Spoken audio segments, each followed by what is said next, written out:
Hi, and welcome to today's episode of Stand Up with Pete Dominic Daily. I've got two great guests joining me on today's show. Jeff Jarvis starts at 26 minutes, and Allison Jaslow begins at an hour and 6 minutes. I got your headlines and your clips, and I cannot do it without you. This show runs on gratitude, my gratitude for your support of it, and, of course, your paid subscriptions. Patreon.com/Pete Dominic, or get a paid subscription on Substack, where I'm going live almost every day. You can get a free subscription. It'll let you know when I'm going live, no matter what. Just happy to have you here. How are you? Here in the 8th day of July. I'll be taking a couple days off over the next week, and I will not be hosting a hangout tomorrow night as a result, but I will be back with you next week, and you can always connect in the Discord platform if you're a paid subscriber, so you're going to want to get into. And after that, if you haven't already, sometimes at this point in the podcast, I'll say something profound, hilarious, or at least interesting, but not today. I'm getting right to it. Let's do the shit show. It's Pete's Headlines and Clip Show. Getting on the shit show. Well, the war is back on again, off again, on again. No big deal. It's just a war. The United States and Iran traded strikes last night, according to the New York Times, about a month after leaders of both countries signed a preliminary ceasefire deal. The American military said it had hit 80 targets across Iran after Iran attacked ships in the Strait of Hormuz, the vital oil and gas shipping route. In response, Iran said it had targeted U.S. military sites in Bahrain and Kuwait. The preliminary truce was intended to reopen the Strait of Hormuz and allow longer negotiations toward permanently ending the war. Both goals are now in question. The price of oil spiked after the attacks and jumped again after Orange Julius Caesar made comments at the NATO summit, basically saying, "To me, I think it's over," in reference to the ceasefire. "To me, I think it's over." Ugh. Millions of people, meanwhile, came out to bid farewell to Iran's late supreme leader. Supporters packed so tight on the route that the truck carrying his coffin, Khomeini's coffin, could only inch forward. Crazy scene in Tehran yesterday. What else do I have for you? Senator Mitch McConnell of Kentucky has been hospitalized since mid-June. His office has not offered details about his condition. Two Republican leaders said yesterday they had spoken with him recently. CNN's Scott Jennings said he had a 20-minute phone call with him, and nobody is believing them, which it's a weird lie. It's a real weird lie to tell. The Trump administration demanding that states transition to paper ballots and verify citizenship of voters or risk losing tens of millions in federal terrorism prevention funds. We'll see how that goes. Faculty members at Yale Law School are trying to stop a settlement between the university and the regime, the Trump administration, over admissions. And that's a very interesting move and strategy. We'll see how that goes. The far-right leader in France, Marine Le Pen, said she would run for president next year after a court upheld an embezzlement conviction, but they let her seek public office. More on that from Jarvis coming up. Prince Harry lost a lawsuit against the publisher of a tabloid in Britain that he accused of unlawfully invading his privacy. And a lot of people are talking about that. I see. I'm not.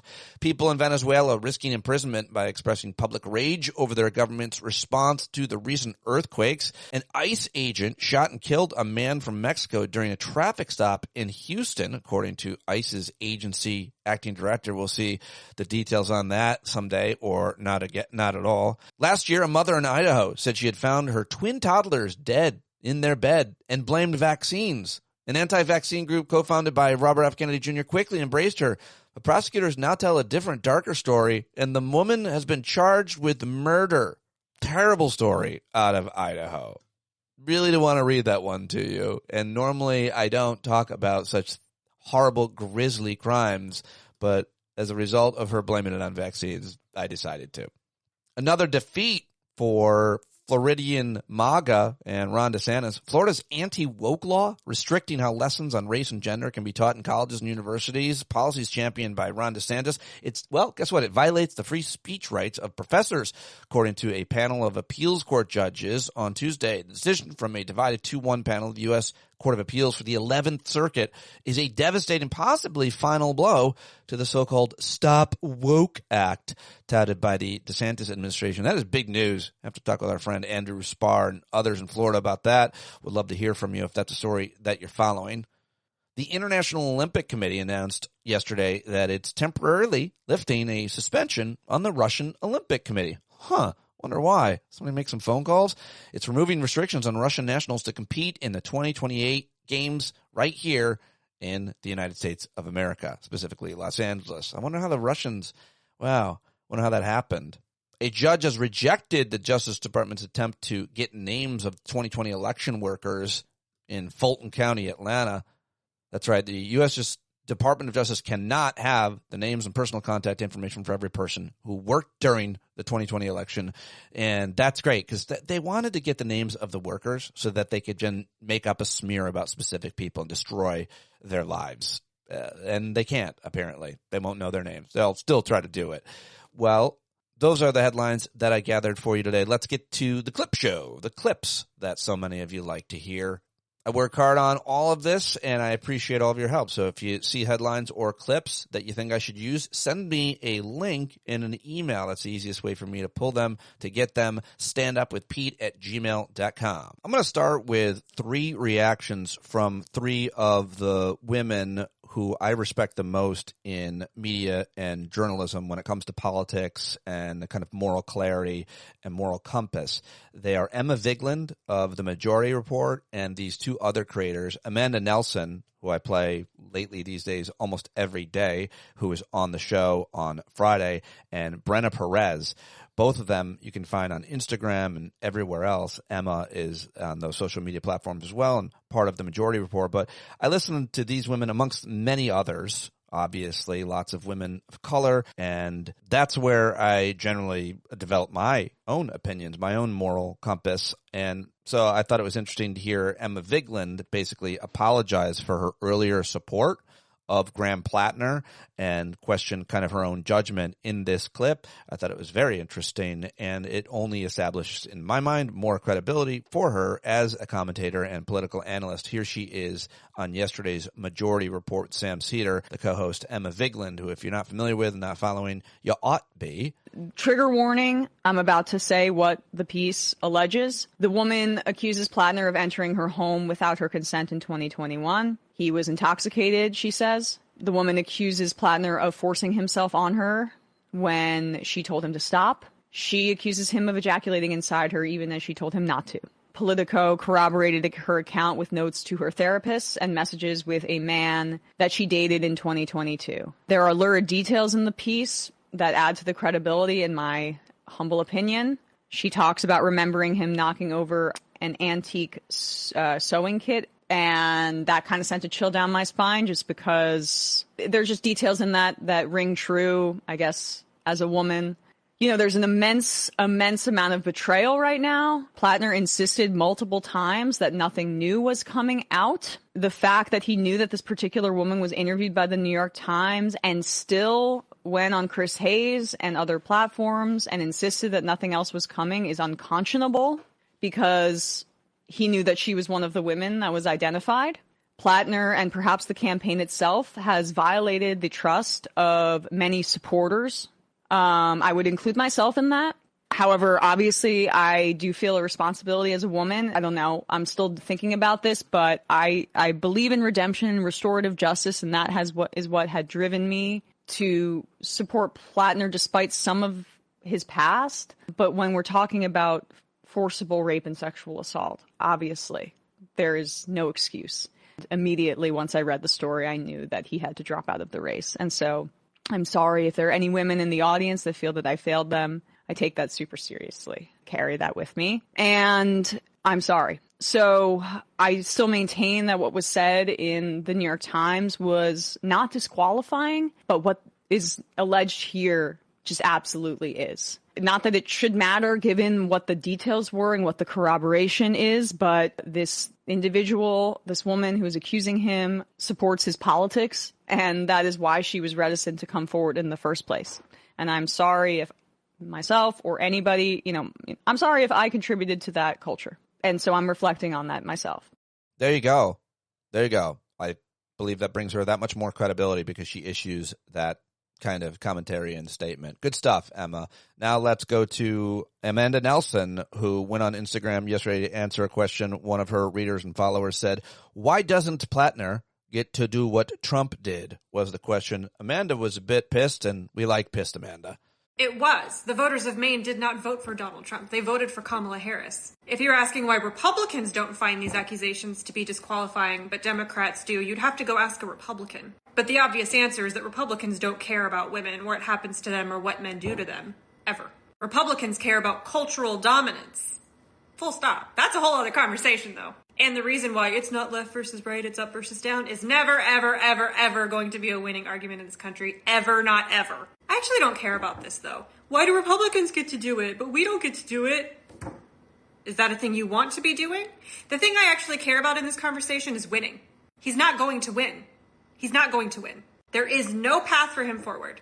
After his last slate of abuse allegations, he dropped so far in the polls, he's functionally within the margin of error with Susan Collins, which means he's going to lose. And now the state party is calling for him to drop out, which means they're not going to offer him money, infrastructure, or support in his election. Chuck Schumer has already called for him to drop out, which means the DSCC, the Senate Campaign Committee, nope, no support coming from there. Ken Martin has told him to drop out, who is the chair of the DNC. Graham Plattner has no party support anywhere. He has no way to win. Zero. From a purely strategic perspective, any chance we have of beating Susan Collins has to go through Graham Plattner leaving and Maine installing a new candidate who has a chance. That's it. That's it. And instead of wringing our hands about why do Republicans get to commit crimes but we don't, we can maybe just accept reality and move forward. There you go. Amanda's Mild Takes is her handle on a lot of social media. That's Amanda Nelson. And finally, let's go to Brenna Perez, who I also respect a lot. She had a little bit longer commentary, and it was almost ASMR because it looked like she was whispering into an old iPod headphone mic. But the content here is what we're listening for. All the immediate stuff that needs to be said has already been said, so I will just leave that to the people who were on top of this immediately. But I do want to address one thing coming from two seemingly disparate points that I think are really just two sides of the same coin. I'm not sure I'll be able to explain this perfectly, but hopefully it makes sense. On the one hand, you have a group of people who are saying things like, well, this should have been obvious because of the tattoo and Reddit posts that came out very early on.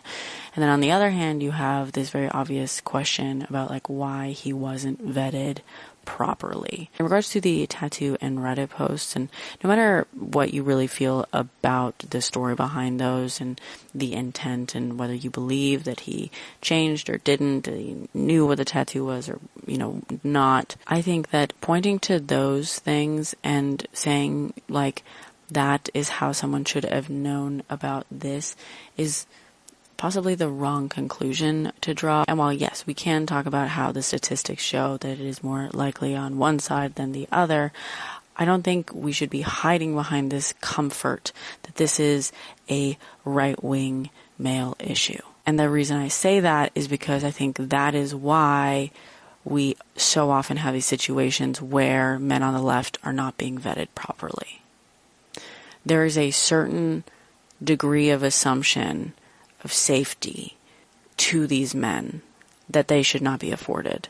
Again, statistics and all that, I get it, but also maybe we can talk about the statistics to men that seek out power like this. But the fact of the matter is, the vast majority of dangerous men don't have questionable tattoos.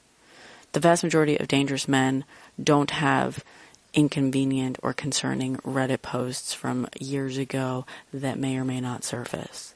The vast majority of dangerous men look like the good guys, often. And I think the left maybe needs to start assuming that vetting is actually more important to do for the left than not, rather than resting on the laurels of this idea that the left does hold men to account better. We can't just assume that it has happened naturally. It has to be more proactive, especially in situations like these.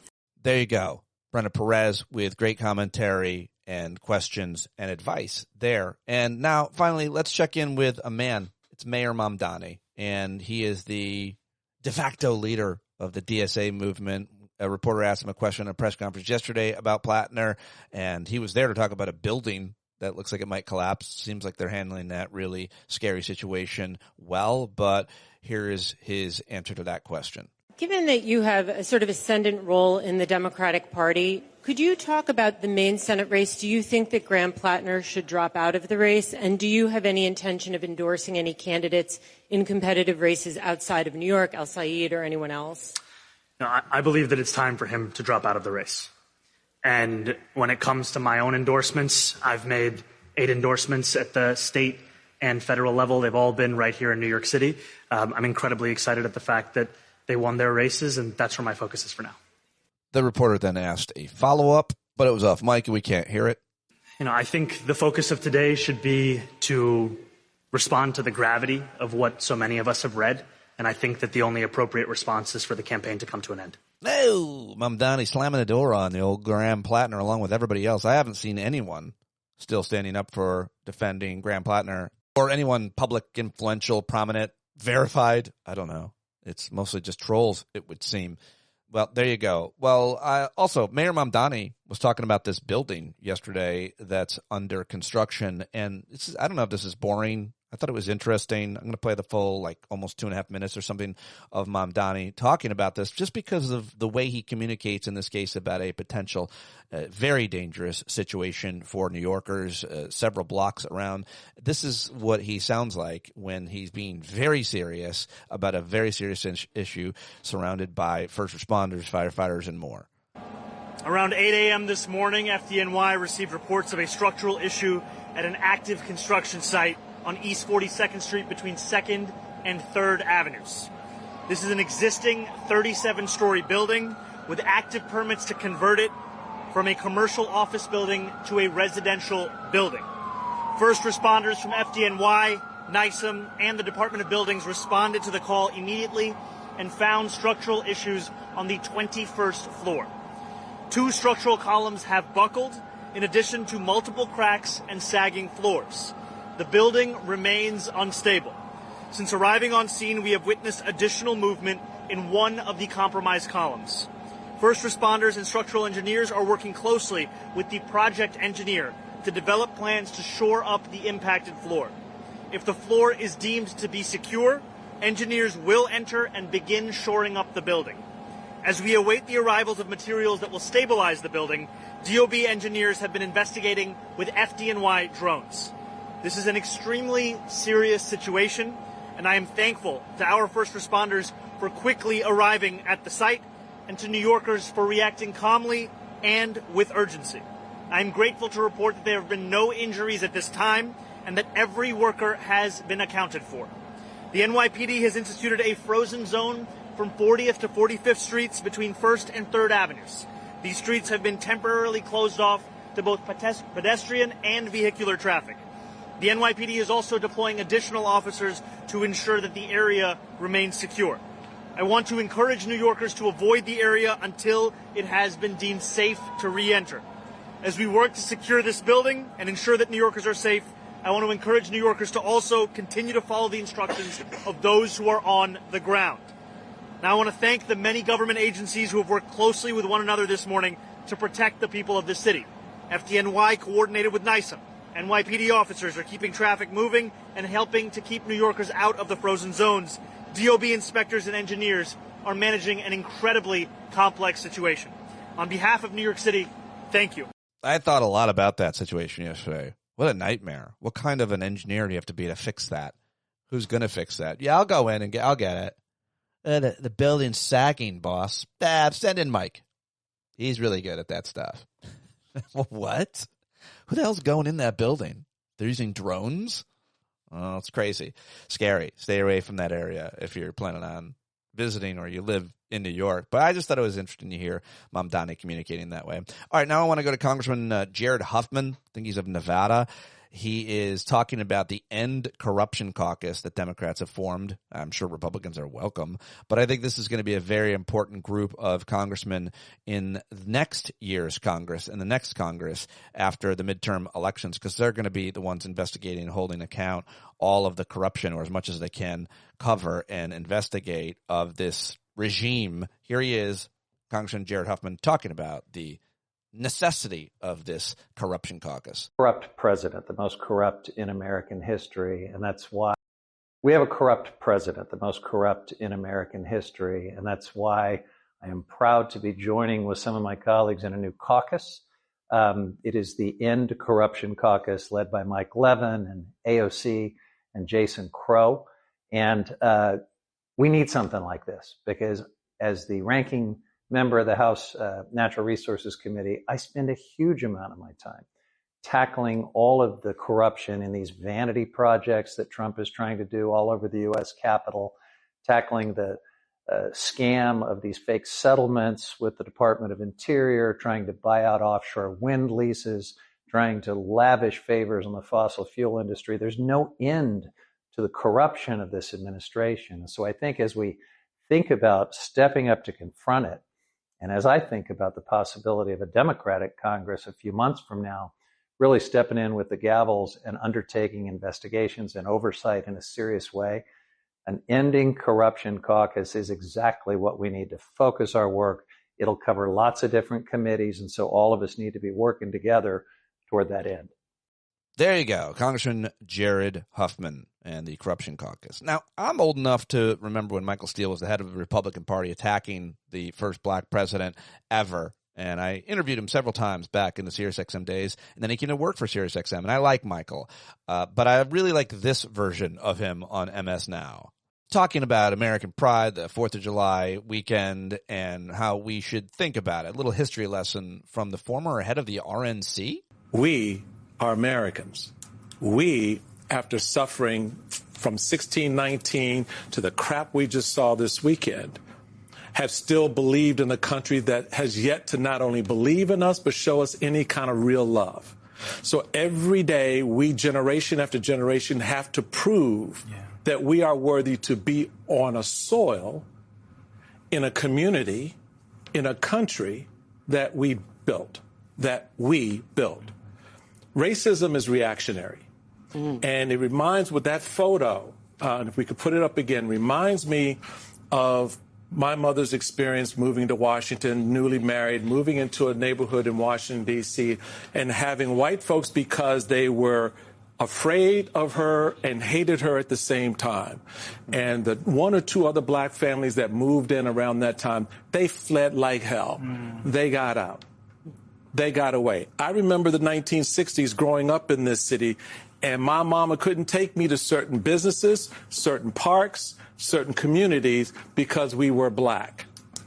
That reaction to us is still what drives and animates this Republican Party today, this president today, and those groups that have latched on like a cancer so wretched and vile that there's very little that we can do about it by ourselves. So my hope is that as we look at the next 250 years, that each one of you in your generation have a better shot at stamping out this pollution, this hatred, than clearly my mother and my generation have had. Because we, as a nation have failed if that picture is a 21st century picture. Well, if you thought that was tough or harsh or serious or good analysis, well, then you're going to love our friend Professor Eddie Glaude. He's got a great new book out. He's on Democracy Now! I think Ty shared this with a group chat yesterday, but it's so good. The whole interview, I watched the whole interview, and I'm trying to get Eddie on. I will hopefully soon. Here he is. Stephen Miller is a racist. He's a white nationalist. White nationalists have seized the federal government. Great replacement theory, right, motivates this immigration policy. It is, in fact, part of the justificatory language of the so-called legal decision or opinion that Justice Alito laid out. We need to call them for what they are. And in so many ways, this is an echo of the 1920s. Oftentimes, the United States, in order to secure its virtue, will say the monster is over in Germany, not understanding that the German monster was looking to the U.S. in the 1920s. Explain. So what I mean is that here is the moment. The Klan is reborn in 1915. Its basic motivation is rooted in the kind of nativism, a kind of true 100% Americanism, right? They want Nordic immigration, not those folk from the swarthy S-hole countries of Europe. the Italians, the suspicious Irish papists and the like, they are really in so many ways, right, thinking of the country as a white republic. Their seminal piece of legislation of the Klan, the one that they claimed they were most proud of, was the Johnson-Reed Immigration Act and Nationality Act of 1924, which laid clear the quotas, keeping the country white. Right. So much so, 1926, the 150th anniversary of the nation, the Klan was approved to have an annual convocation, its annual convention, convocation, on the grounds of the Philadelphia Exposition. They were going to celebrate the American flag and its 150th anniversary and burn a cross at the same time. These people are the inheritors of that legacy. They believe the country should be white. And what we see with TPS, what we see with the immigration policies is an all-out assault, a twinned assault, Amy, on two fundamental pieces of legislation that changed the trajectory of the country. One, of course, was the Voting Rights Act of 1965. It's been gutted. The other, of course, is the Hart-Celler Act, Immigration and Nationality Act of 1965, which overturned the quotas of 1924 Immigration Act. This is a white nationalist agenda.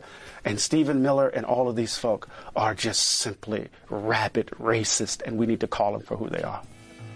That's right. That's how we need to talk.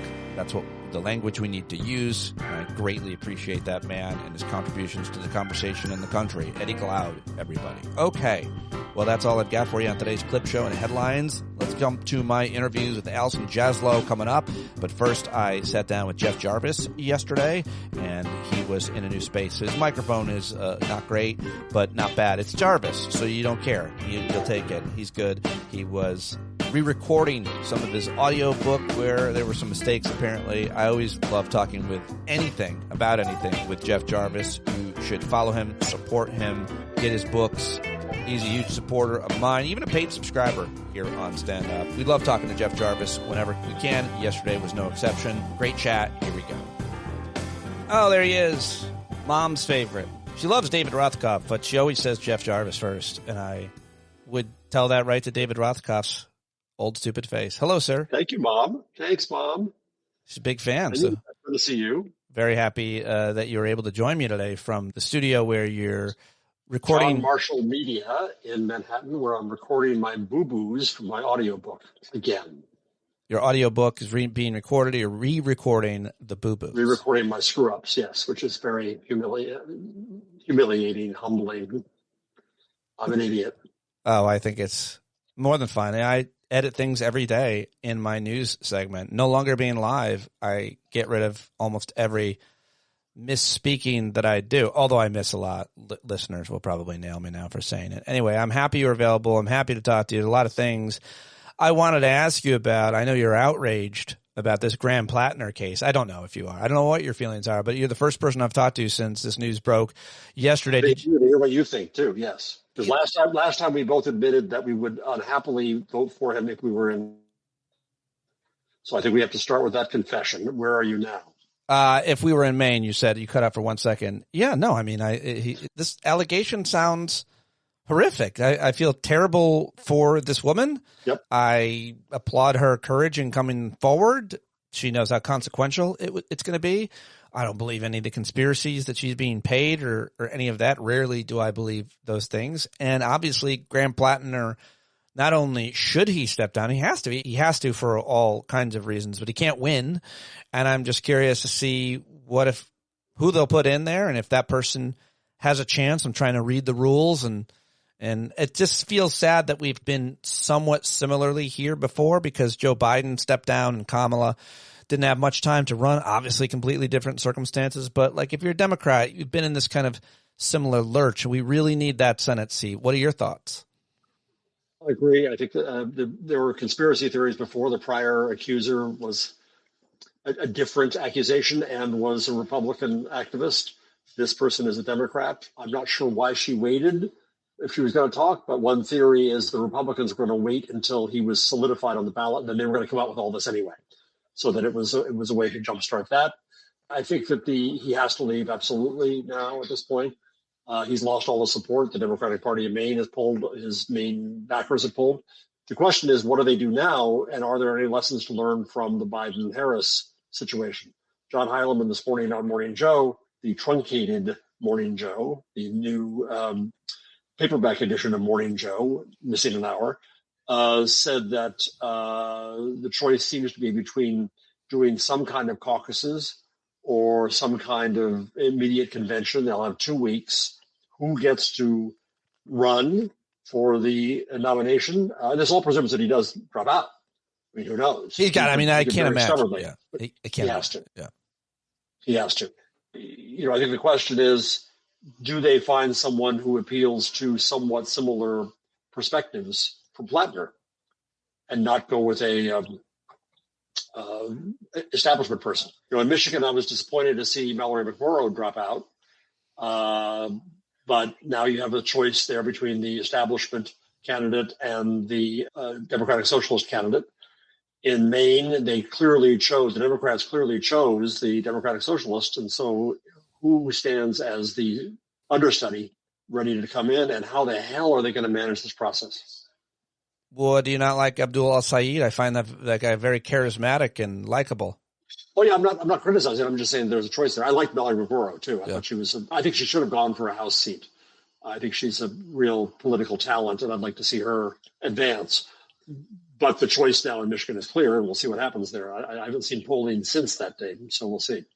All right. There's always a lot of things to talk about with you that people know are probably obvious, probably going to want to ask your take on, and plenty of things that you're covering, reading about, writing about, thinking about that aren't, and I'll get to those more undercovered and give you a choice to tell me a few of them. But I do also want to ask you about the U.S. soccer team. The men lost last night. It was embarrassing, and it was really stained because the commander-in-chief put his finger on the scale and cheated and then made all these comments. He just has to insert himself into every part of our life. The World Cup was going surprisingly well, given all the ways it could go bad. And then it was maybe going too well for the U.S. men. He had to step in. And I'm not going to blame him for them losing. It didn't help. But I also, remember when he had to make the comment about the U.S. men hockey team? They all laughed and they then looked bad. And wherever he touches dies is the general refrain that we hear from lots of people. It seems like he touched the U.S. men last night. But what are your thoughts on his interference and then his subsequent ranting and raving? If they don't win, it's because it's rigged. He said it would be rigged before. He does this a lot before things happen. He said they're going to be rigged. He has to cheat. In every case in life, he cheats. He defines cheating as winning. Merely winning isn't enough. Finding a way that no one else can use, that he has the unique power to use to cheat and get there, that's what he does. So that's number one. Number two, he had to insert himself here. He corrupted the process. I'm not a big soccer fan or football fan. I'm not a big sports fan, so I don't know what the hell I'm talking about with this stuff. So I have no idea whether the red card was legit or not. But the rules were fairly clear with the red card, and by going around, he corrupted the process. It's hard to say he corrupted FIFA since it's already fairly corrupt, but he corrupted FIFA. And I think he did have an impact. Belgium was, I watched the game. Belgium was clearly the better team. But I think America was off its game, so to speak, so much. It could have had an impact. I'm watching Ted Lasso now. I never watched it. Oh. And there's the episode in which the nasty coach who left for the other team, the video of him taking down the Believe sign, and the two under coaches showed it to the team thinking this would get them all motivated, and instead they went wacko and they all got red cards.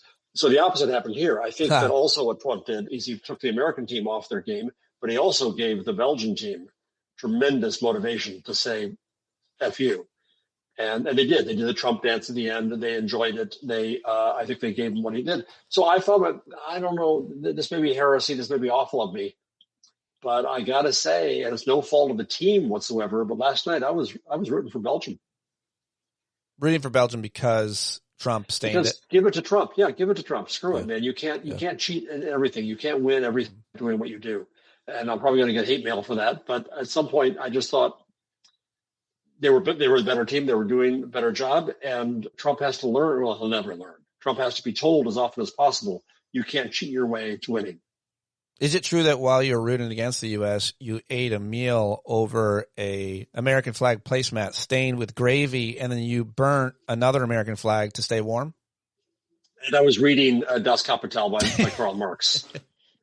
Well, of course you were. I mean, but that's any day. That has nothing to do with last night's game. Yeah, a lot to say about that, but it's just so gross. Let me just ask you about What did you think of the game? What did you think of the game? I thought that when the goalie came out and tried to get the ball, lost the ball, and Belgium chipped it over, it reminded me of the old U.S. men, just like really dumb and the kind of cringe embarrassment goal that you didn't see anybody else even commit that much of a cringe thing, and it just looks so bad. And from that point on, plus they just, I don't know. I think Belgium's a pretty good team from what I could tell, but I did love at the end when they did the Trump dance, which is, as many of us say, jerking off two guys at once because he's such a gay person. But anyway, that's the World Cup goes on. All the host nations are out. Mexico, Canada, and U.S. are out. So it feels like some of the energy might be. Are you rooting for someone now? I like Norway. Yeah, in my heart. I like that there's 9 million people in that country, and they beat Brazil, where there's 7 billion. Maybe not 7 billion. And, Spain and France are pretty good. Belgium, who knows? But maybe England? No. I like Norway. I'm rooting for Norway because there's so many few people. Somebody said, I read somebody say today, and I think it was, what's his name? Tim Russert's son, Luke Russert. Yeah, I like when they do that too, the rowing thing. I love anything that brings people together other than white supremacy and hate.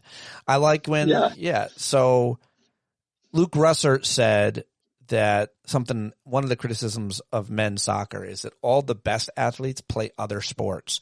And I was like, I love soccer and I played soccer, but I don't know. We're not doing sports talk, but it does culturally, socially. Like we do have a lot of other sports like baseball, basketball, football that probably the best male athletes tend to go to, whereas those other nations not just have soccer, but mostly have soccer and basketball. It's a bit of a geography and class thing. I mean, I went to a Quaker elementary school in New Jersey, and soccer was the only game. They had soccer when you were little? What did they use for the ball? Yeah, but stones. It's the big round stone. Yeah, no, you're right. You're right about that. Social class and geography for sure. Accessibility, just having a field to play on for sure. All right, America's 250th, Jeff Jarvis. Did you celebrate?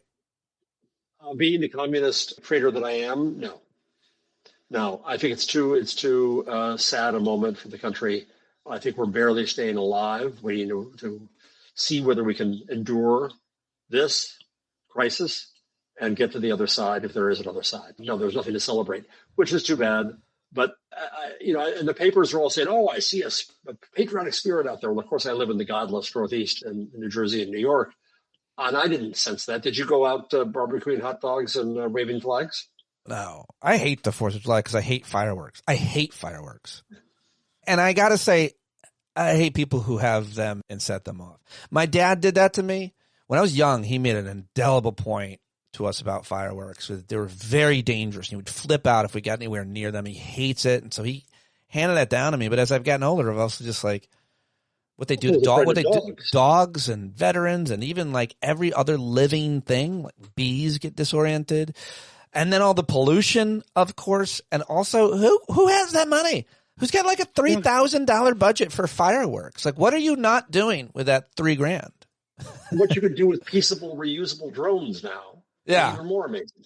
They don't bang, but more importantly, your point about, a lack of things to celebrate. Yeah, I feel similarly. What I am celebrating is the unity amongst the fight against fascism and our generation's kind of civil rights movement. And it's far from perfect, and it's a new time and a new age and a new country and a new generation. But I do take a lot of solace and joy from those who are out there doing everything they can to fight. I also take solace and joy from the idea that we still have a standard for those of us in the Democratic Party or anti-Trumpers that we will not allow men who've assaulted women to run.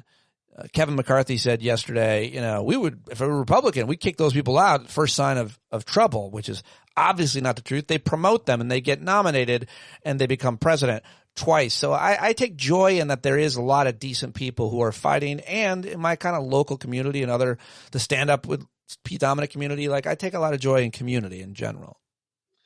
So I read Eddie Glaude's excellent book looking at prior anniversaries. Yeah, I want to talk to him about it. I love Eddie. And you should. You absolutely should. And and the opening of the book could not be more provocative. Yeah. In which he says, I am not proud of this country. And I understand that, and I think I agree with it. Yeah. I think that you know, I follow German history and politics and media, oddly, because no one liked a French teacher, and I took German in school, in that Quaker school. The way I switched to German stupidly.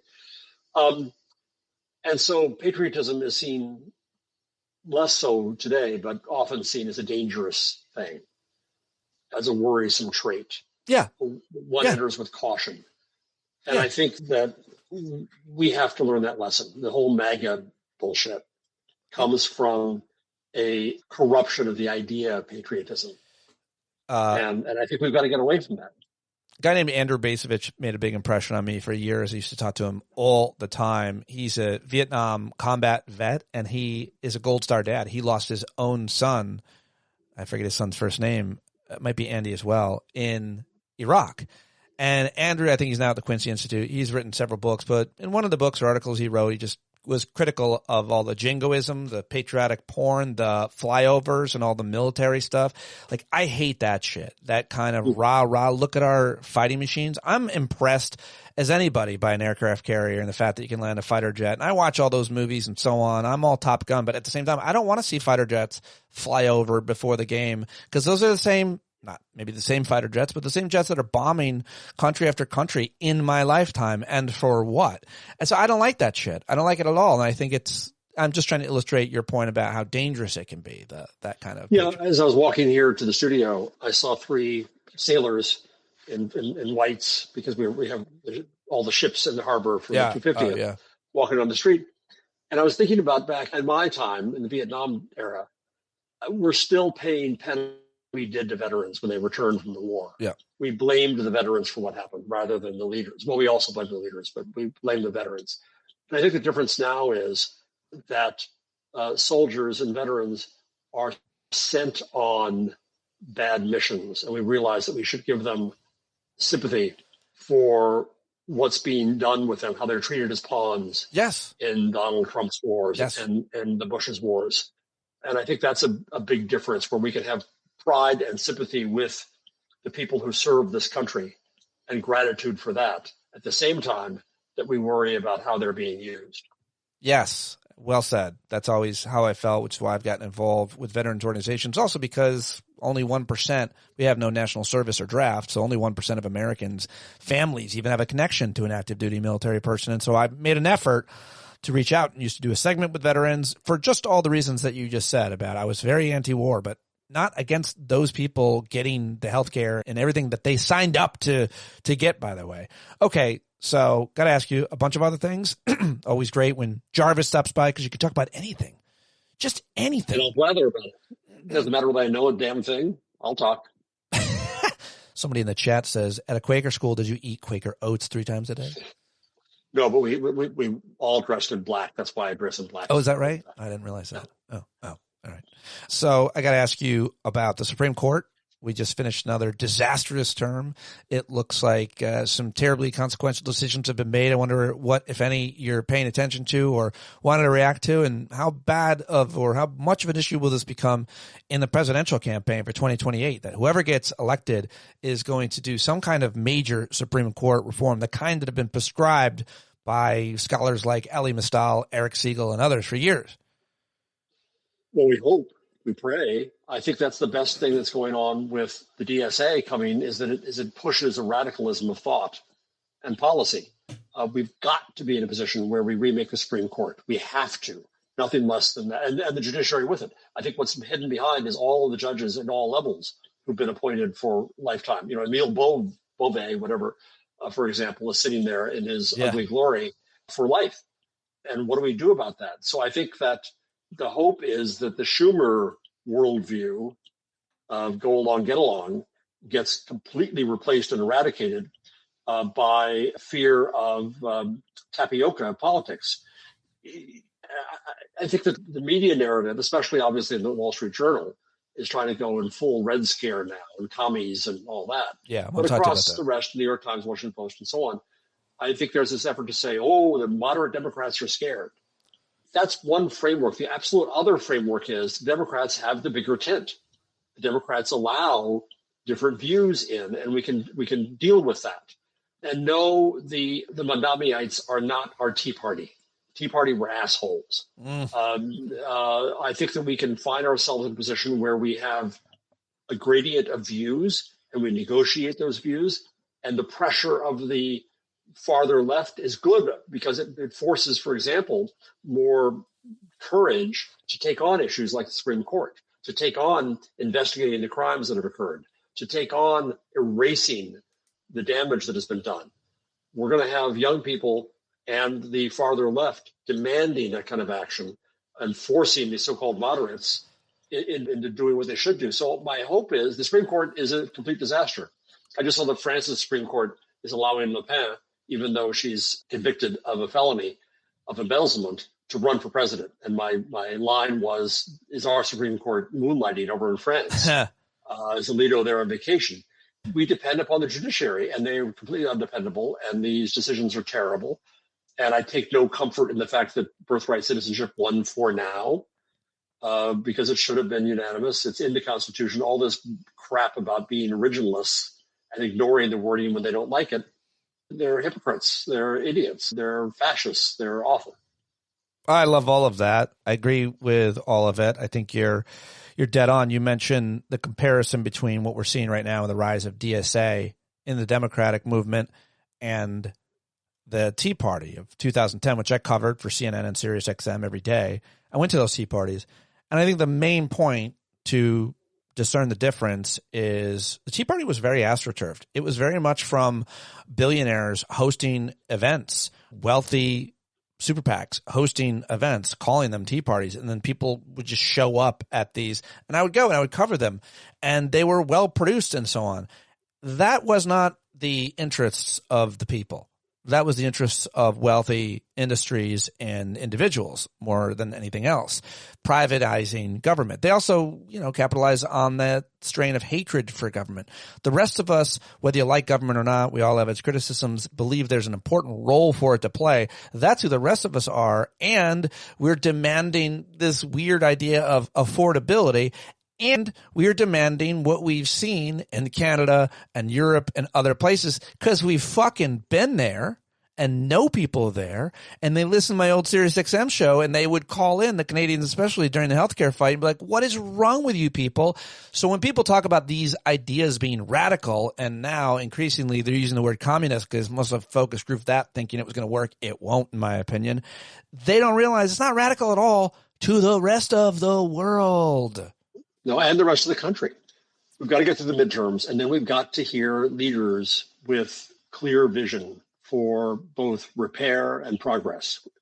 There was I don't know if I said this last time I was on, there was a really interesting essay by a guy named Georg Diaz in Die Zeit. That's I was show off, showing I try to read my German stuff, talking about how we've got to recapture the definition of progress. That out of the Gilded Age and out of the Industrial Revolution, progressivism emerged because we needed it, because there was this horrible inequity in the country and suffering and undue wealth to some quarters. And so the welfare state and the 8-hour workday and so on came as a result. Well, what happens today? Now progress, Diaz writes, is defined by the technologists, and we can't afford that. We, the people, the liberal movement, have to take back the idea of progressive. And the Republicans did an amazingly good job of giving cooties to the words liberal and progressive.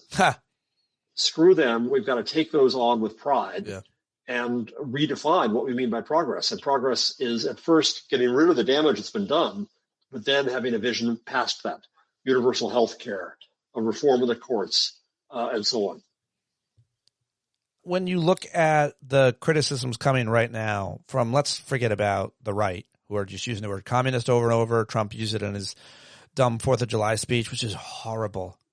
And we look at some of the, quote, you're using moderate Democrat. I don't know what to call them. Establishment seems right. Incumbent. Yeah. They've been there for a long time. Like, I feel like if you've Legacy. Legacy, incumbent, establishment, corporate. Some people say there's a few of those guys that are still seemingly doing what's in the interest of their donors and not necessarily the public who they represent.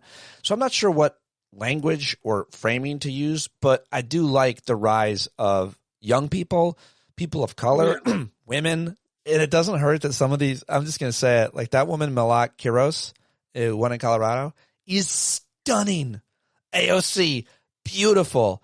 Mamdani, gorgeous, young, charismatic, very attractive people, and women of color especially, women in general, sometimes gay people, carrying Bernie Sanders' message and others before them and other, it's a thing we like. We like good-looking people. We like them good-looking. We like them good-looking, Jeff. It's kind of the multi-culti Kennedy look. Yes, good point. Right. The definition of good-looking isn't Kennedy anymore. It's people who come from many backgrounds. It's not just a white guy. Although, John, and I love too the Tallarico. The Republicans were thinking, well, is he a little bit different? And then his girlfriend is spectacularly gorgeous. Oh, I didn't know that. And yeah. So it's just beautiful. It's just they come in as an exciting new generation.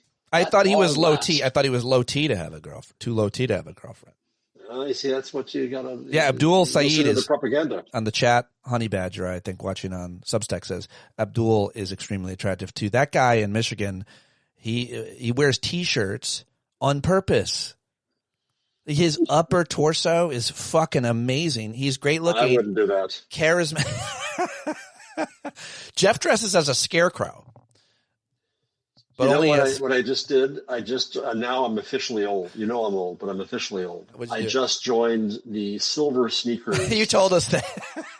Gym, and I went for the first time yesterday, and I'm feeling very old right now. Did I tell you when I was running last year, a gentleman older than me, when I was running towards him, he looked at me, and for the first time ever while out running, which I've been doing for years, he clapped. Good for you, being you white bearded fuck. Gray beard, yeah. So the rise of DSA is a really good thing, and it's happening very fast. And the criticisms are really interesting. It'll be fascinating to see what happens in this midterm election, and more fascinating to see what happens with if they in fact take majorities in the House, much less the Senate, which was increasingly looking good until yesterday. Yeah, let's hope. Schumer has to go. I mean, Democrats need to be in charge, A, and B, we need new leadership. What do you think about Jeffries? I think he can work. I think he can do the job. I think he just has to. I think he's actually very good in a lot of ways. I think he's been wrong on some of the issues and wrong on some tactics and technique. But listen, I've got so much sympathy for the person in that job, whoever it is, even a Republican. But that's a really hard job to have to get everybody to vote the same way. And I covered Pelosi, but I also covered Boehner and Paul Ryan and obviously Kevin McCarthy and now Lil Mike. And it's a very, very tough job to get everybody on. And Nancy Pelosi did it better than anybody. I think Hakeem Jeffries can figure that out. Nancy Pelosi's still around to probably help him. I think they can get all the DSA radicals, extremists on board with a compromising agenda, or the DSA can leave them in the dust. I think they've got a lot of leverage, a lot of obvious momentum, enthusiasm, and you're actually seeing government do good things, represent the people who come out to support you. Yeah, and it should be embraced. Thank goodness we're the party of youth, the party of excitement, the party of progress, the party of a vision, the party of diversity of viewpoints, of democracy. My friend Bill Boyle, I got to put you on with him. Bill joins me on the show regularly, and he has been engaging with a lot of the DSA folks in Washington, D.C., where he's a businessman and works with a lobbying group in his industry, which is parking garages. He's a great guy, super progressive, very, very smart, and has a lot of criticisms of the DSA, and he's just chimed in. He said, I'd love to hear Jarvis's take on the way which national DSA folks are completely nuts. See the Red Star faction and the dirty break deal versus local DSA that are not nuts, i.e. Mamdani and AOC. I don't know if you've gotten that much in the weeds to answer that, but and of course, one of the Mamdaniites is seen as extreme, but I think you're going to have that in any group of people. We have to be able to. Well, she's seen as extreme in the things reject the whole. The things that she said on social media are what you're talking about with that woman, I believe. And someone made a great point Chevalier, if you're under 30, you said crazy shit on social media when you're a teenager. Everybody's done it. And there was no record of it. Well, yeah, but not for those of us who are older. But now there is, no matter who you are. So you're going to have that everybody's going to have that in the past. Better scrub that shit clean before you run for office.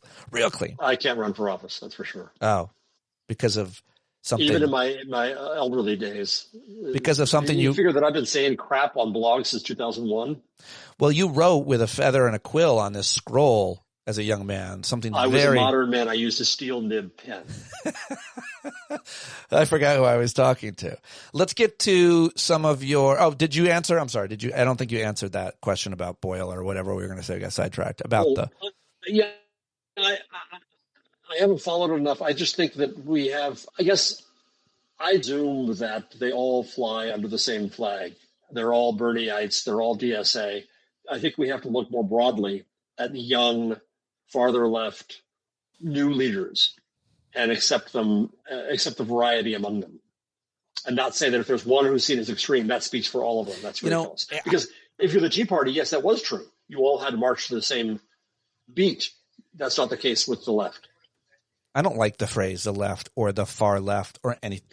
I don't like it because you have to use it, but I think it distorts in people's minds what the left means or is. And I always just want to unpack what the left believes in America on policy, much less on values.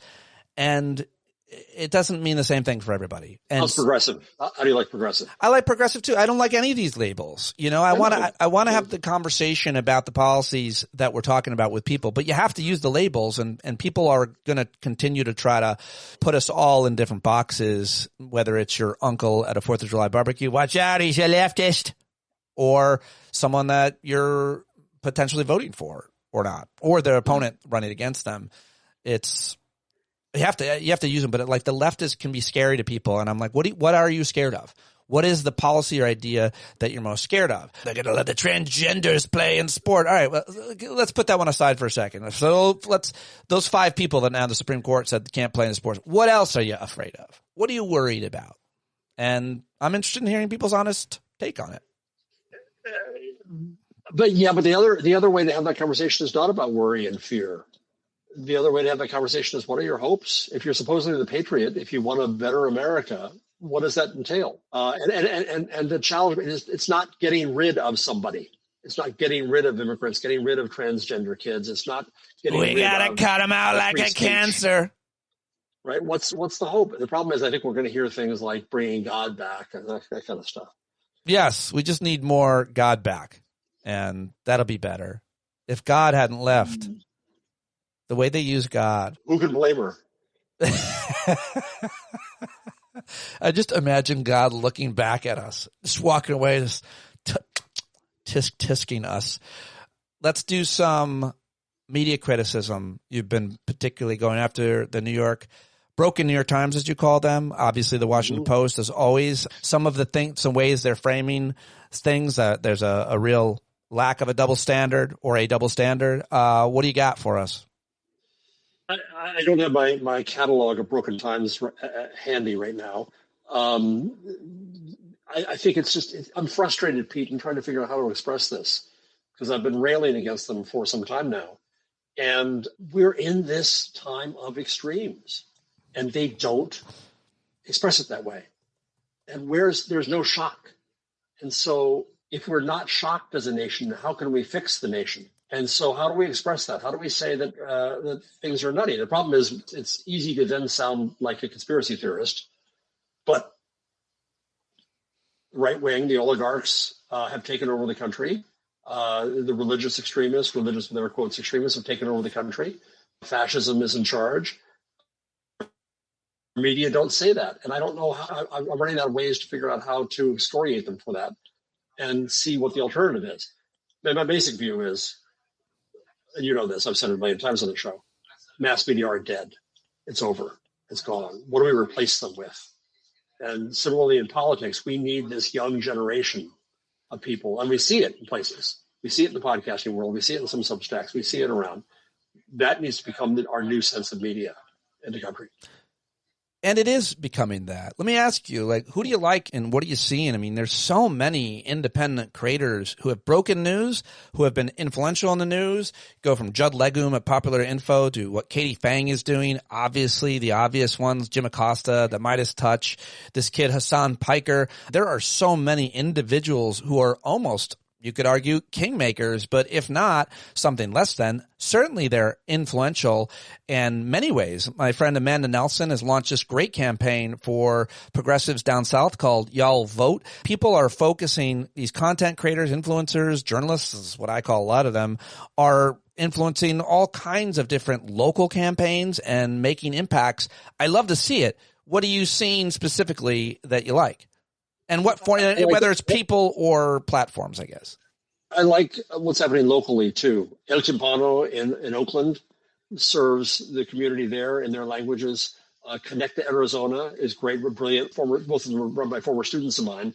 I heard a story yesterday about Connect to Arizona that Maritza, the founder, in the midst of ICE horrors, would get a delivery to the neighborhood where it was going on, so that she could get a report back to her community on WhatsApp of what was happening, rather than saying, well, I have to have a newsroom and I have to send people there, using creative means. This guy in LA was doing the same thing.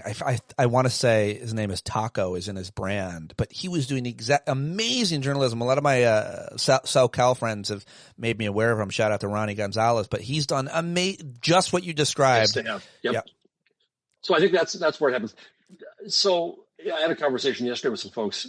My contention, just because I'm an asshole, is that you've heard me say it, mass media are dead. Old journalism is dead. It's time to recognize that. And I don't want to have a conversation about this with journalists. We're the ones who screwed it up. We lost the opportunity. We didn't do it right. I want to have in librarians and teachers and community organizers and academics from various disciplines, and reimagine utterly what it means to not just inform, but also connect communities. And I wouldn't say we empower them, because that acts like we have a power we don't have, but to recognize the power that people have and to help them do what they want to do with that power. And so I've devoted 50 years of my life to journalism, and I got regrets.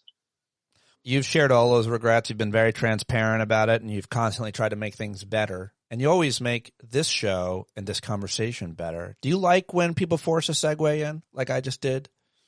It's an art. It's an art that I appreciate. It's survival. And savor. I don't think AI could have done that shit.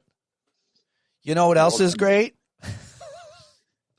But what are we missing? Before I go, actually, anything we're missing, anything undercover, anything you want to mention that you've seen that others have not seen that you've been sharing on the Blue Sky or elsewhere? No, I think I'm worried about CNN, as I have been before. I think that I watched them, their rather jingoistic coverage of July 4, which is not surprising. They're CNN, but I think that they're getting ready for Barry Weiss regime. I think Mark Thompson, the head, is figuring out how to stay there. I think that we're going to see the death of CNN before our very eyes. That's concerning. I think, have you had Oliver Darcy on the show? No. From Status. So Oliver Darcy at Status, I think, is doing the best job there is of covering media and what's happening in places like that. I'm worried about what's going to happen. That's his own outfit he created when he left. Yes, CNN, he left CNN. It's brilliant. I really respect what he's doing. I think that we're going to see Hollywood get worse and worse and worse, with Paramount taking over Warner Brothers. What metric does Hollywood get worse? The production, the films that get greenlit? Besides being crappy, I think being jingoistic. And, Hollywood used to lead us into progressive ideas and openness and expand our vision. Didn't you see that that couple weekends ago, the big box office winners were guys, like couple directors, filmmakers who had started on YouTube, and they... Yes, that gives me hope. Okay. I don't pay attention. A24 getting an investment from Google. Yeah. I think that there's the opportunity now. And I watched the current head of Sony in an interview say, well, but we big guys always come in and then we give this talent the power they need. And so, no, man, you're being replaced. It's gone. Yeah. So I think just as in just all the people we just praised in politics, we need in media, in entertainment, in culture, in education, replace the old farts like me. You're still a young nipper, but prematurely graybeard, I know. Yeah, no, it's premature. Lost your hair at a tragically young age, I know. Yes, it was, I'm growing hair in new places. That's hard to get to, I find. You have to give me advice. As you always do, you're the best. The legend, everybody. Always a pleasure. Jeff Jarvis, thank you for taking some time out of re-recording your audiobook and joining us. Thanks for everybody who watched live. Go follow and support Jeff Jarvis, and you get a free hat if you do. Thank you, Jeff. Thanks, everybody. Bye-bye. Not bye. There's more. Allison Jaslow now joins me. We sat down on, I think, Friday and talked about patriotism and the 4th of July and her life and work and her thoughts on things. Love Allison. She is a combat veteran of the Iraq War. She was a captain, and she also ended up being the executive director of the premier Afghanistan and Iraq Veterans Advocacy Organization, IAVA.org. She recently ran for Congress in North Carolina. She lost her primary, came up a little short, but was so excited to see her run. She's such a great leader and a great friend, and I always love talking to her, and I thought this conversation was very enlightening. I love her perspective on things. It's a lot different than mine, but of course, she is a gay woman, Iraq veteran leader. It's a little bit different than my lived life. Let's do it with my friend Allison Jaslow. And if you're not following her on Substack, do it now. All the links in today's show notes. Today's guest is Allison Jaslow, my good friend. She is a combat of the Iraq War. She is the former executive director of the Iraq and Afghanistan Veterans of America, the premier organization advocating for this generation's veterans for all things. And she ran for Congress in North Carolina, came up a little short in the primary, but an amazing run, a courageous thing to do. We've talked about it, and I'm so happy to see her anytime I get the opportunity to. And I'm very happy that you're also launching a new Substack, which is interesting. We'll talk about. Thank you for joining me from DC. We might hear flyovers. Potentially. There have been a lot of flyover practices happening in advance of tomorrow. And where are you on those flyovers? What is your opinion of that exercise? My general opinion, because there's been a lot of focus on the pomp and circumstance during the Trump administration, is not denying that pomp and circumstance is a part of military culture. We've all done far too many parades when we were in uniform. It's common to have parades around change of command ceremonies, for example, or ceremonies around, holidays that matter to our community, Memorial Day, Veterans Day. They're not usually as grand as the current administration prefers. And they seem to find reasons, other than holidays like July 4th, to have, shows of military force. And I think what we're going to see tomorrow is a little over the top. And honestly, I just feel for the service members. Anytime you have to deal with either a dog and pony show for leadership that's coming to, do a codel on ground in Iraq, and you have to pretend as though everything's going, as good as planned, or doing, a dog and pony show for leadership here at home. You want to feel like it's worthwhile, that it's measured, that it's thoughtful, that it was thought all the way through. And I just, I'm sure that the pilots who are doing the flyovers tomorrow are viewing it as any other work day, but many of them, I'm sure, are probably rolling their eyes and saying, do we really need all of us to be at work today? A flyover before a game or on July 4th or some other holiday such as, but the apparent frequency with the amount of flyovers that they're going to be doing on, I guess, July 4th is too many to count. Apparently they're going to be doing them all day. People in DC aren't so happy about that. Now they're doing these training runs for the flyovers. I will tell you this. I have a hard opinion. I'm against them always. All flyovers are bad. It's a waste of money. It puts people and pilots in danger. And it's this kind of jingoistic patriotic porn that celebrates kind of like war machines, especially when we're at war. I don't like it. And I think it's gross. I think it's different than a parade in uniform and you can see the people's faces. But for all those reasons, I think it's a real waste. And my opinion is based on Andrew Bacevich, who wrote about this in articles in a book years ago. I think it's It's not good, and a lot of other countries don't do it. That's my hard opinion against flyovers, specifically flyovers. Do you want to? I appreciate your hard opinion. At the end of the day, like, honestly, as somebody who's not been able to have a 4th of July holiday, because when you're deployed or if you're on duty, like, you don't get to have the federal holiday. I'm a little sad for, those who otherwise could have the holiday because they are here stateside right now, but, are pulling overtime, for the fear that we're going to see tomorrow. Those who, yes, right. At the base, air bases and so on, all the support crew, they got to work on the 4th of July as opposed to, and a lot more of them. Well, all of it to me is just, I don't know, just ask you about your feelings on patriotism. You joined the Army after school. You were a captain. You deployed. You're in Iraq. You saw all kinds of things happening, bad things. You lost people. You were a leader and continued to be one. But the question of why people join the military is myriad of answers, but a lot of folks join because they want a job. They want to get paid. They want to go to college.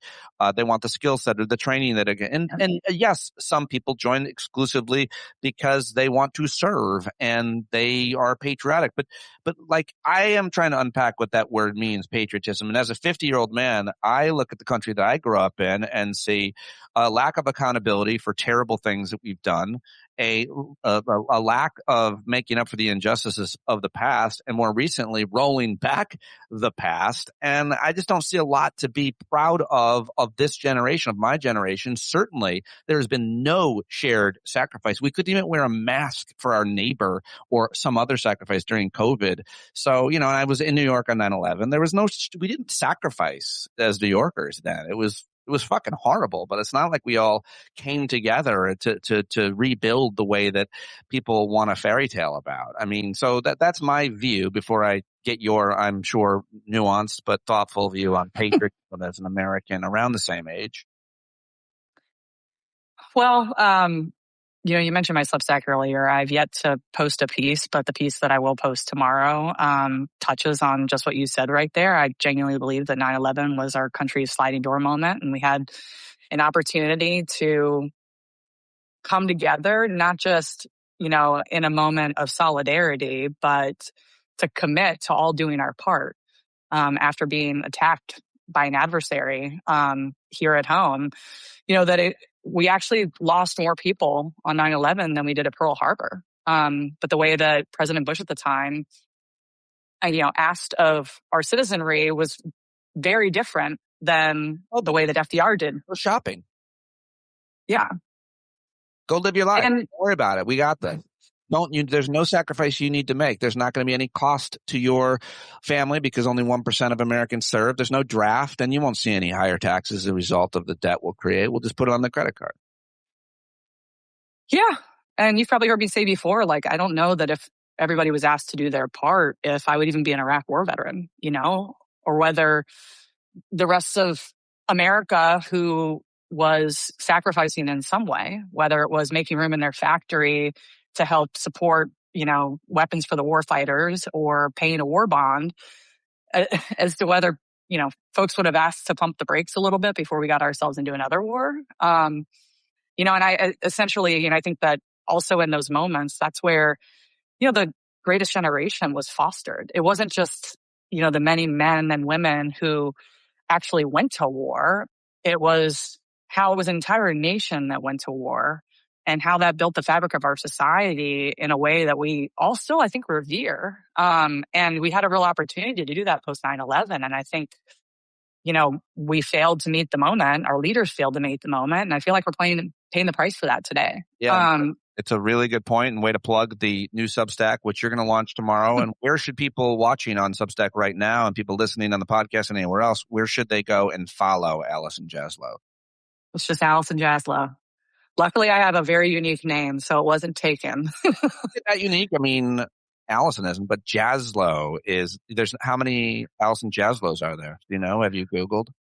I haven't done the full research, Well, but on I think Substack, probably. usually you stumble only against this one if you subscribe do to a quick Allison Google. right now, and you can say to your friends you supported a veteran, just the tiniest bit. Yeah, just the tiniest of bit. Tiniest Yeah. bit. Let's go subscribe to Allison on Substack, where she's about to launch and post however regularly. And then going back to the post, it's going to be called what? I'll give you the title. Yeah. I blame George W. Bush for Donald Trump. Yeah, give us a little preview of that very provocative assertion. It's very provocative for you. I know. I mean, I just said it. Like, I think President Bush, he's a man that a lot of people respect. He's also a man that a lot of people have very strong negative feelings about. But I think, his legacy will be very much viewed through 9/11. But I think we need to be intellectually honest about the fact that he wasn't just president during 9/11 and wasn't just, a president standing at ground zero with these iconic photos with, firemen surrounding by him, but also, a president that had a real opportunity to lead the country forward from that point, in a way that could have endured like FDR's legacy and like the greatest generation's legacy. And I think instead we have what we have today. We're a nation that is more divided than ever. I think that's why it's so hard to even talk about patriotism right now, Pete, is because what people view as patriotic is so diabolically different. At least, on the polls that, it's really hard to envision what our way forward is from here. I mean, I think a lot of people are ready for the fever to break, but it's a complicated time. And I certainly view myself as a patriot. I'm very proud to be an American. I think that the way that I reinvest myself over and over again is just being willing to roll up my sleeves and do my part to make us better if I'm not feeling great about where we are. But you don't have a dream when you're 13 to serve your country and dedicate your life in the way that I have and just give up. So for me, July 4th is also a recommitment to that. I get that. And it makes a lot of sense for all of the reasons you say. But I don't know. I just view patriotism about one's country, specifically about America, as questionable. And it's not that I am shitting on the idea, because I love so many things about America. Mainly, I love so many of the people that I've met here and places that I've gone and initiatives that have launched and improvements that have been made in communities. And more importantly, I love participating in community, building community. That I'm patriotic about the community that I'm members of and the people that I have gotten to meet and the things I've seen. But like when you say I'm proud to be an American, I have to ask people our age for sure, like, what are you proud of? Because I'm looking around at a country and community that is scoffing at the idea of limiting any consumption at all that might cause any discomfort. Lower your thermostat so the power doesn't go out. Fuck you. Don't eat meat every day. Get fucked. Do this. No, don't tell me what to do. I'm an American. That's my cynical view on that. Well, you know me, that I retain my optimism, and I do too. I refuse to be a cynic. Hey, listen, Pete. Different. Skeptic. I would say this. I feel like I hit the lottery by being born here. There's a lot of other places that, our life could have come into being. And, objectively, there are a lot of flaws in our nation over time, historically, but also in the present tense. But it's also a pretty great place to have come to life and to have the opportunity that, at least, somebody from my background had. And I've been to, I've scrapped a lot myself, but also build, a life for myself in a country that, I think it's not necessarily as easy to be born right now as it was in 1982 when I was born, in terms of like the type of opportunity that you're born into. So I'll be intellectually honest about that. Exactly what I'm saying. Yeah. But I don't know. I mean, I think like, is the question about patriotism, is it the question about being proud to be an American? I'm always going to be proud to be an American, and I'm going to try and live by example as an American that hopefully other people can follow. And that's the way in which I walk through life. But like where I push back on you, my friend, is I very much view you as a patriot. Like I think one of the reasons I like you so much is you are way more committed as a citizen in this country to doing your part. I don't even think, we don't even have, exactly similar values, but I have a lot of respect for the fact that like, you know who you are and what you believe, and you are trying to be the change, in your community around you and in the country. Even by bringing veterans on your podcast early on in the wars, like I think a lot of people were using their platforms not necessarily to uplift veterans' voices, but be a cool kid in the heydays of the war when it was cool to be seen with veterans. And I think like the type of integrity with which you are walking through the world as an American citizen, I think is laudable. And so I hope you're a proud American. We're proud of yourself. Well, first of all, that's very generous of you to say, and it means a lot to me because you know me pretty well and we've known each other for a long time. So that kind of a kind, generous compliment, I'm very grateful to hear. I guess, we might just differ on kind of the definition of it, because all those things I like to believe are true about me. I try to do the right thing. I try to be the change I want to see. I try to role model, as you have your whole life, a certain type of behavior, leadership, moral clarity. I also try to be transparent about my own struggles and so on. But more than anything else, I'm just a student of our history, and I want to be like Michael Schwerner was, or any other person of privilege growing up in this country. And yeah, I just feel lucky to be a white straight guy in this country, but that doesn't mean I take that for granted. What it means is I have privilege and therefore a responsibility to advocate for other people to have the similar equality as I, whether it be women or black and brown folks or gay folk, whatever it might be. Like I have had a lot more access to opportunity. And by the way, a country that has less opportunity than like 30 other countries have more social mobility than the United States of America. Even Paul Ryan admitted that back in the day, Republican speaker.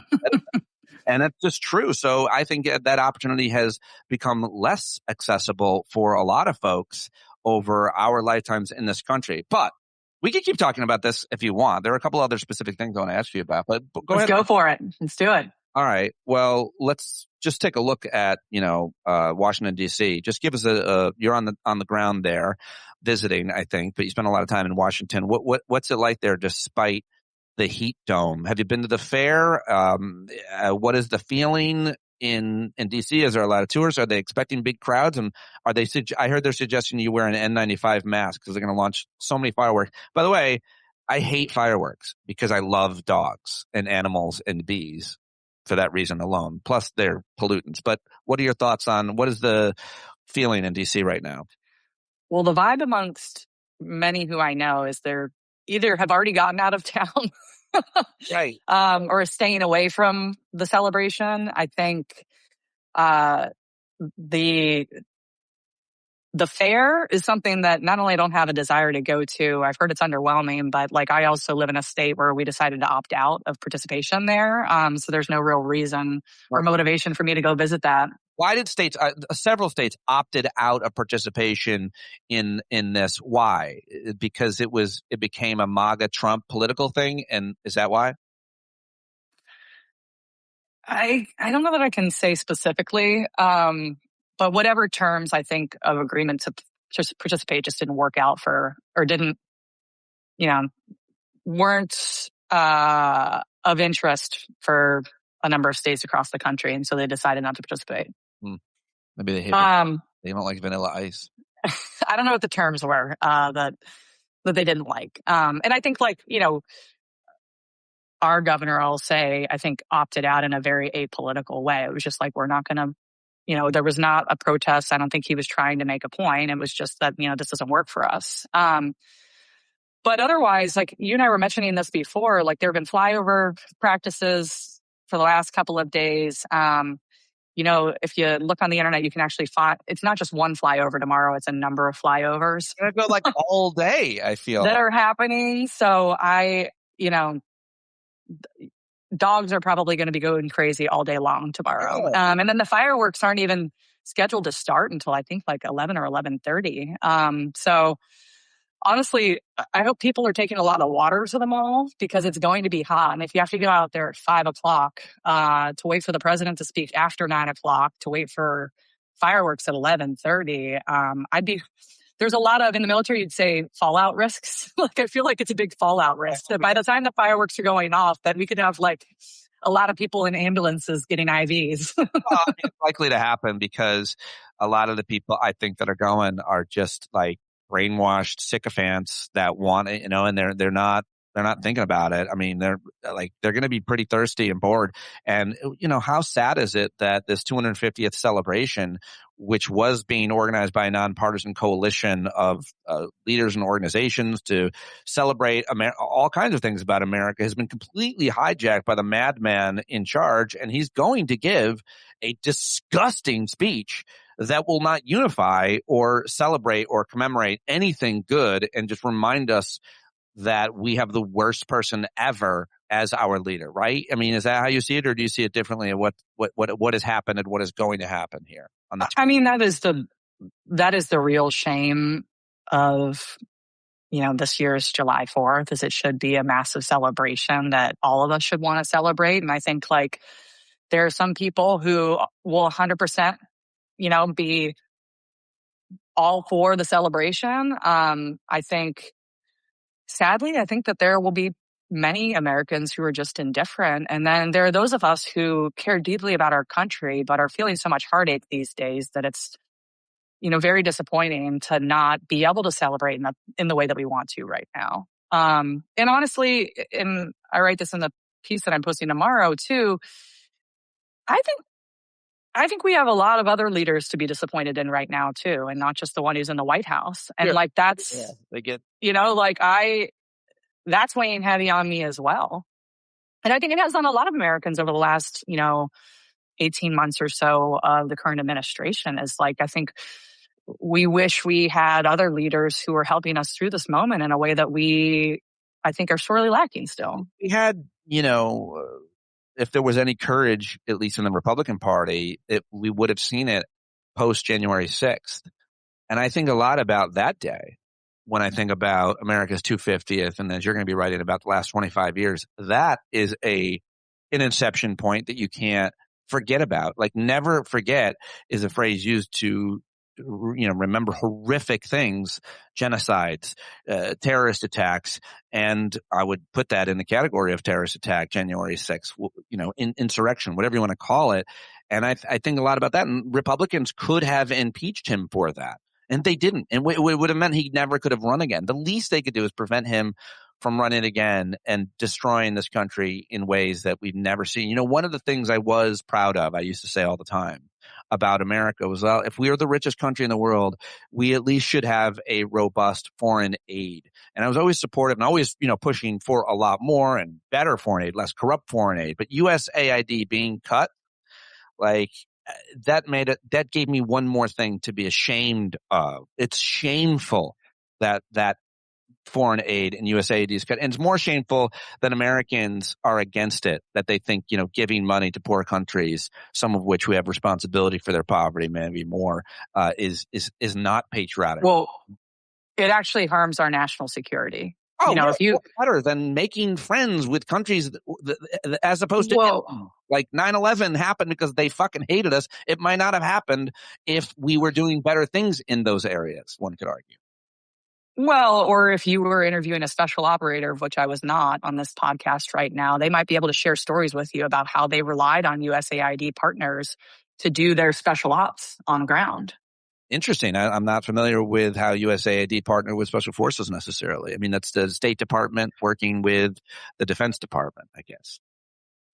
Yeah, and you got to understand those special forces, like they're nimble forces. And so to be able to navigate, especially covertly, having other partners that they can trust on the ground, especially who, we have local nationals that we'll partner with for both intelligence gathering, and interpreters. But the USAID individuals who are on ground were another source of partnership for especially special operators, in our most recent wars and or the conflicts that happened, under the 2001 war authorization that weren't necessarily happening in Afghanistan or Iraq, but other, countries in the region like Syria.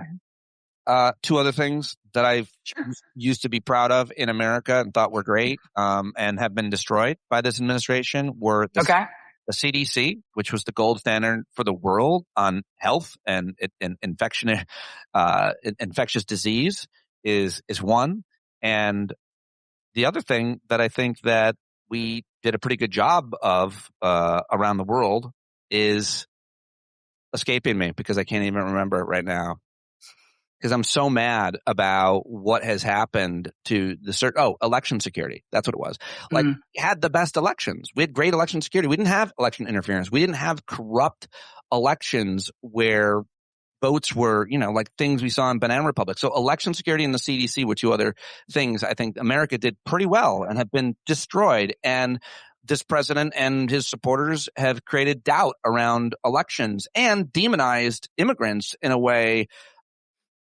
What they've done to Haitians, they're eating cats and dogs. They're voting illegally. They're coming here to commit crimes. Like, that kind of moral panic and disgusting demagoguery has really been a terrible development over the past 10 years. Well, my knowledge of the CDC is pretty limited. So I don't have any feedback to offer on that. But I will say elections are something that I know a little bit about. When I got out of the Army, I've spent some time on the campaign trail. And, here in America, voter protection has been something that's always been a concern. Of course, it has become more and more of a concern the more that there have been overt attacks on the elections or threats on what will happen at polling locations, what may happen after an election to prevent certain votes from being counted.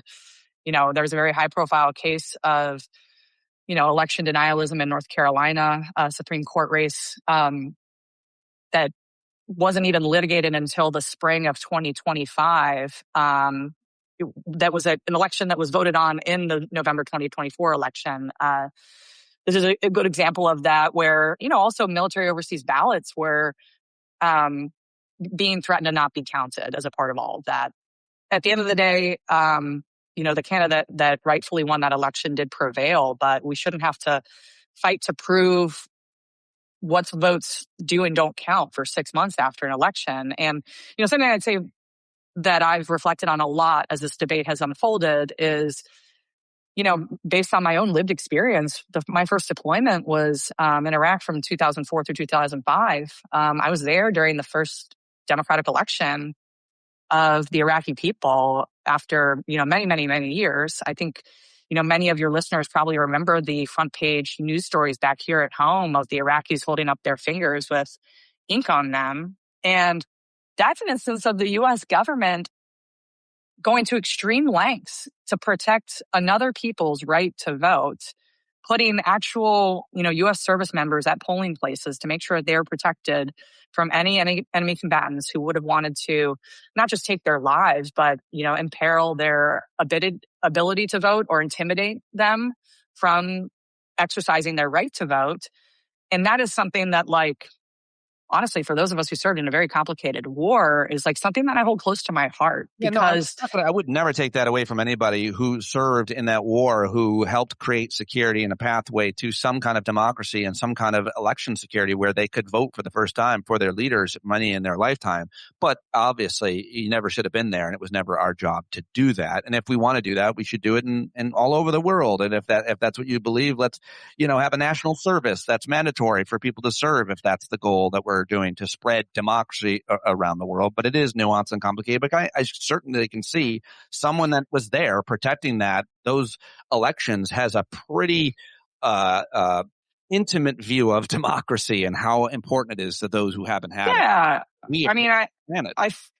I feel like I'm living quite the split screen right now, So to your point, I'm not justifying, the war around the fact that we were able to give democracy back to the Iraqi people, but we did live out our values by helping them do that, right? Which I think is what you're getting at in terms of us, not only being a democratic leader globally, but also in a nation state that cares also to have secure elections where every vote is fairly counted. It used to be a thing that Americans overwhelmingly believed in democracy and furthermore understood what it was. But now I think the right truly believes that they're fascist and they think that democracy is for pussies. I would say it's interesting to get into a fight with people who want to go toe-to-toe with you about how we're a republic versus a democracy when, in fact, we are a democratic republic. But the concept of what we are and what the Constitution says and so on is separate from having democratic elections in your town and in your state and in your district and in your country where democracy is representative. It helps elect representative government. And we can talk about the Senate and other things. Let me ask you, we both got to go, but let me just ask you one more question, Allison. Yes, sir. You ran as a Democrat for Congress in North Carolina last year. And I wonder what your thoughts are on the kind of transformation of the Democratic Party to more of a democratic socialist strain. You've seen it in New York and all over the country, of course. And, I think we need to be really careful and more specific about the framing. And I think we need to separate some of the rhetoric we've heard from candidates with the policies that they mostly support, because most of the democratic socialist platform policies are overwhelmingly supported by Americans, like healthcare and universal pre-K and paid leave and labor organizing and all of those are pretty popular. Guns regulating, climate, all of that stuff is mainline progressivism. I think they've put a little bit more of a twist on it, but more importantly, I think they are doing a good job at transforming Americans' views about what government might be able to actually do for them when it's run by responsible, non-corrupt people like we've seen in New York. What are your thoughts, though? I mean, I actually got into two sort of testy back and forth with individuals in D.C. yesterday about what's happening within the Democratic Party. And I'm really interested in that debate and discussion. So first of all, I agree with you on a couple of fronts. One, I do think we should do a better job of separating, ideals of a said group that is organizing Americans, towards, or who share common ideals. We should separate that from, particular individuals who may be saying that they're running as a part of that group, but there might be really objectionable things that they've said or about their background or about their personal views. And I don't think we do that enough. And then I also don't think that, what you saw in New York recently, or even just this week in Colorado, to me isn't maybe you call it a faction of the Democratic Party beginning to take it over. To me, I think there's a lot of anti-incumbent, anti-establishment sentiment in the electorate right now, and that's not just in the Democratic electorate. And I think you're seeing candidates who happen to align with a certain group exploiting that. And I think that is more sort of what's happening in some of these races than a total reshaping of the Democratic Party. But that said, I do think what is holding the Democratic Party back right now is it is unclear, I think, to most Americans or even Democrats, what Democrats stand for. And I think until we are able to effectively articulate a value proposition, I can tell most people exactly why I'm a Democrat. I don't know that all Democrats can say why they're a Democrat. And until we address the foundational issues, that it can also allow, members of the left who believe in the same ends, but maybe believe in different means to achieve them, can also see themselves in the broader values. And I think that that's really what's holding the party back, and what sort of the battle is taking place, before our eyes is about. Yeah, really well said. On the live chat, MP says, "Wow, Pete, that was rude. Dude, let her speak. Stop knocking her down." Pete, Pete, same person. That was disappointing. What did I do? What did I say? I don't know. I was knocking you down? I don't know. Feel free to build me back up. I don't build Allison or anybody really. Building anyone up in this relationship, by the way, it's I mean, you wouldn't be a successful comedian if that was your like default, right? I can build people up that need it, but I am the one in my relationship and friendship with Allison, which has been a long time. She's built me up. I've called her in crisis several times. We are each other's friends and have built each other up, I suppose. But I don't know what that person's referring to. Maybe when I was pushing back on the elections that you witnessed, but I thought I did a pretty good job of nuance. But like, I can see why anybody who witnesses an election the first time in a country would have a better take than someone like me who takes it for granted. I've never seen or been around people who get or help them get to vote for the first time. I don't know what she was talking about. MP, are you still here? I'm sorry. I disrespected you, Allison. Or if I interrupted you. It's all good, man. Did I interrupt? I'm a tough cookie. I'm not. Roll with it. All I'm going to do is interrupt you. What? Stop it. Where do you see it going, I guess? Do you want to make a prediction, the Democratic Party, between now and, say, November? Do you think it's going to be a coup of the DSA and I would say younger people overwhelmingly too, who are voting in the primaries, who are involved and organized are very, it's not like, and also, yeah, that's what I want to ask you. I would say a couple of things because I've thought a lot about this. I think what's more important than Democrats winning the House is that Hakeem Jeffries, who will be the speaker, doesn't just have a majority, but has a governing majority.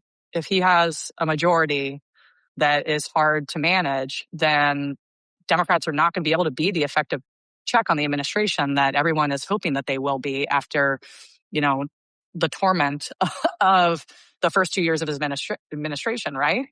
So if he doesn't have a governing majority, like not only will that, just be a complicated dynamic, I think it's something that could compromise his speakership at a point. We've seen this in the Republican Party. Over and over. Yes. And I think that that's a real scenario that can happen. I'm concerned about Democrats having an effective agenda to govern by. Once you win power, if you can't have an effective agenda that you're governing by, I think, we will feel like we're flailing just as much as we are right now. And then, the added dynamic is as soon as we get through the upcoming election, even if we're celebrating electoral success, presidential is going to be kicking off in the background, and that's going to probably add to the chaos. So really good points about governing. And I think that off the top of my head, if you pay close to, I covered it for a living every day on the POTUS channel on Sirius XM and CNN. And Nancy Pelosi, when she was speaker, when President Obama was president, and then when they had majorities, passed more legislation, significant legislation, and progressive legislation out of the House. It died, almost all of it, in the Senate outside of healthcare reform. But they passed a lot, meaning she did have a government majority, and she did a good job of getting them on the same page. In the Republican Party, Boehner quit, Paul Ryan quit, Kevin McCarthy got pushed out, and Speaker Johnson. I would argue, and I bet off the top of my head, Speaker Pelosi got more legislation passed out of the House than all four of those speakers I just mentioned combined. I'm guessing, because he couldn't get them to do what you just suggested is a possibility for Hakeem Jeffries. And I think that's a big concern, because the problem then becomes, if you can't get anything done, then America won't give you another chance. So it'll just swing back again, and we'll be on this ride that we seem to be on our whole lives. Yeah, I mean, I can't speak to the actual numbers of bills in contrast, but I can say as somebody who served in the House during the Affordable Care Act, that was when Speaker Pelosi won my respect forever, because the way that she was able to navigate and manage her own caucus and she had a majority at the time, but still risked losing votes from her own members, if she didn't, masterfully navigate the legislative process there, and was able to get the Affordable Care Act passed out of the House and then, of course, out of the Senate.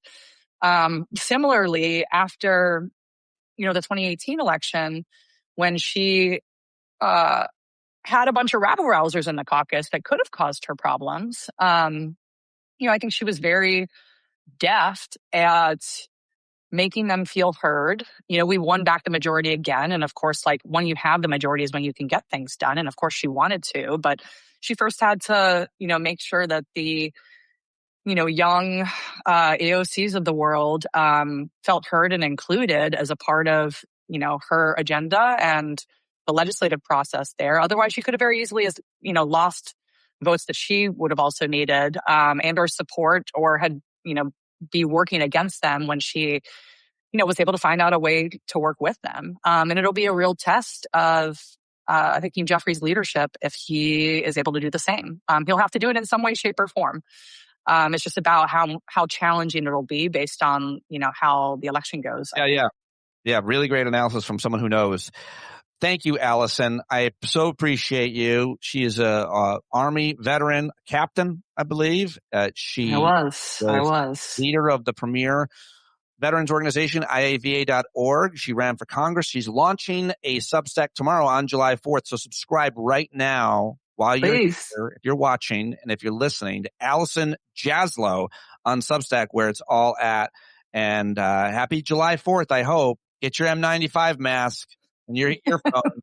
Watch your dogs. Thank you, Allison. Really appreciate you as always. Always a pleasure to have you. Thank you. All right, Allison Jaslow, everybody. Go follow her and subscribe on Substack right now. There you go. Thank you to Jeff Jarvis. Thank you to Allison Jaslow. Thank you for listening to almost 2 hours if you did. Wow, really? Both interviews? Had to put them somewhere. Great conversations. I think I talked to both of them over 45 minutes, so hopefully you got something out of it. I sure did, doing them and putting it all together for you today. Can't do it without your support. Patreon.com/Pete Dominick, or get a paid subscription on Substack, but be sure to subscribe for free there on YouTube and everywhere else. I'm on Blue Sky and Threads and Instagram and Facebook and even still Twitter, I guess. I don't know. I think I might be locked out of my account, but I'm there, and we go live on Twitter with a lot of the interviews as well. So is it still really a thing? I don't know. Is MySpace? Am I? Are we here? Are you still here? John Carroll's a thing. JohnCarroll.org. See him live. Listen to him always. Support his work and every other creator out there. Maddie C. with What Am I Making on Substack. And, of course, Barry Hummel and Abigail Hummel with Pops on Hops. And go read and follow what Piano Tuner Paul is talking about with his recovery from esophageal cancer. And if you are a creator and you want plugs, let me know if you're a listener of this show. Bye-bye. When the tyrants taunt you and the sirens teach, you better stand up. Stand up. Let the brave meet the challenge, let the weak flee. Oh, you better stand up. Stand up. When you're tired of begging, saying pretty please, that's the time you gotta finally get up off of your knees. When you can't see the forest for the burning trees, you got to stand up. Hey, you've been sitting so long, you got the creaky knees, you got to stand up. Stand up. I think you're driving wheels with leaking grease. Boy, you better stand up. Stand up. Well, there's a whole lot more of us who know us right. They'll keep right on ignoring us if we keep sitting tight. You got to open up the window to let in some light. You got to stand up. That's right. You got to rise up. You got to stand up. You got to stare the devil straight in the eye. We got to let him know it's his turn to go. See it clear when all you hear is a lie. Don't get up off of your butt, get down off of your fence. Even if it ain't a very friendly audience, well, they'll begin to listen when you start making sense and you stand up. Stand up. No need to point your rifle to defend your town. Just stand up. Stand up. You know they can't deny you what you're laying down. Oh, you better stand up. Stand up. Show your face of every color, yellow, black, red, and brown. She's the place where every lost child will finally be found. There's only one thing to do before we stand our ground, and that's stand up. Stand up. Well, the founding fathers saw a land for all. They had to stand up. They had to stand up. They had a keen imagination for a crystal ball, drawing all the plans of